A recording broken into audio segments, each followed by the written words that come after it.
Today we have come out with a different topic, that is the PIQ form. Some questions were asked, what is the importance of this PIQ form and what one should keep in mind while filling this PIQ form. So this is what very briefly we are going to talk about. PIQ form is nothing but a kind of resume.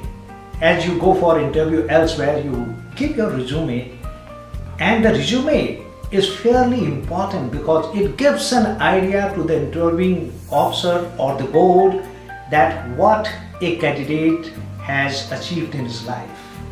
And in fact, you will agree with me, in certain corporates, they sort of shortlist the candidates based on their resume.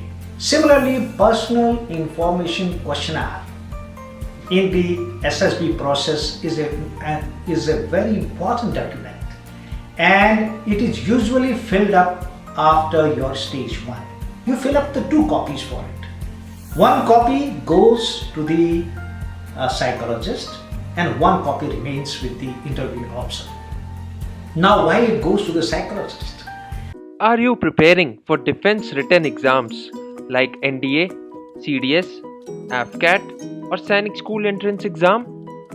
Join our written exam preparation courses, practice mock tests and get expert mentor support. This psychologist, as you are aware, basically tests your subconscious mind through the projective technique, under which you have those 3 tests: your TAT, thematic perception test, your WAT, word association test, and your SRT, situation reaction test. And also along with that, you have another response which you give to the psychologist, that is your self-description test. What you think about yourself, what you think your parents think about yourself, your friends think about yourself. So he has one more input. And besides that, now the PIQ form gives him your actual life response. So through these tests of the psychological domain, that is subconscious, he is able to relate it to your self-description as well as your actual life response. So it helps him in formulating a correct picture about yourself. Now, why does it go to the interviewing officer?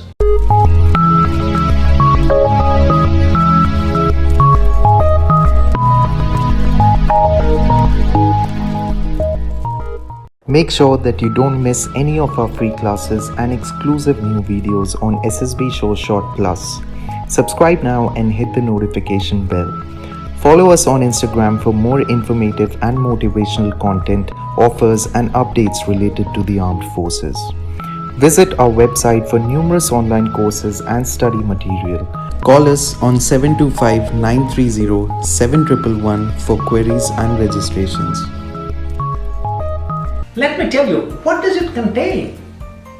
Let's talk about what does it contain first before we see how it is helpful to the interviewing officer. It contains all your personal data, all the qualification, educational journey, your educational and extracurricular activities, your special achievement, in brief, your present job, what you are doing now, what percentages you have scored in various examinations, and also your family background, your parents' details, how many times you have been to SSB, etc.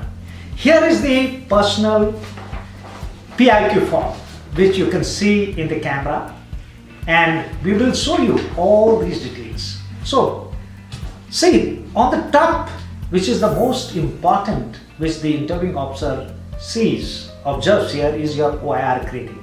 It means how you have done in your officer's intelligence rating test. Besides, it includes your personal details, sports, extracurricular activities, hobbies, responsibilities, and how many previous attempts you have. So this is all this form contains. Now, how does it help the interviewing officer? The interviewing officer gets through your background, he gets a view of your personality, your schooling, your college performance, how have you done till date in your life. That is what I'm was mentioning as your actual life response. How have you done in your sports and hobbies? What kind of responsibilities you have held till date? So in brief, he is able to analyze your past, analyze your present, and based on that, he can cross-examine you. And based on this, he can predict your future, whether you are a suitable or potential candidate for armed forces or not. So this is what the interviewing officer is able to do with you. However, let me tell you, just by looking at the PIQ, he is not going to formulate a complete picture about yourself. He is going to have a lot of cross-questioning, a lot of probing questions based on this and get an overall view of yourself. So now let's see, what does the psychologist get out of it? As I told you, basically he is able to correlate whatever findings he has with those various psychological tests. He's able to correlate with your actual life response. So it also helps him, like the interviewing officer, in formulating a picture of yourself. And why it is important? Let me tell you, it's nothing but a resume, nothing more and nothing less. Some of the websites claim that it's your ticket to selection. No. As I said, it only gives a picture of yourself before the interview or to the psychologist. But you got to keep in mind that when you fill it up with a legible handwriting. You can fill it up in the block capital letters or with a good handwriting. Let there be no cuttings. Be honest and truthful when you fill it up. And remember what you have written, because the interviewing officer is going to formulate most of the questions based on your PIQ. And be ready to talk about all these aspects which you have mentioned in the PIQ. I hope I am able to clarify all the doubts pertaining to the PIQ. Thank you.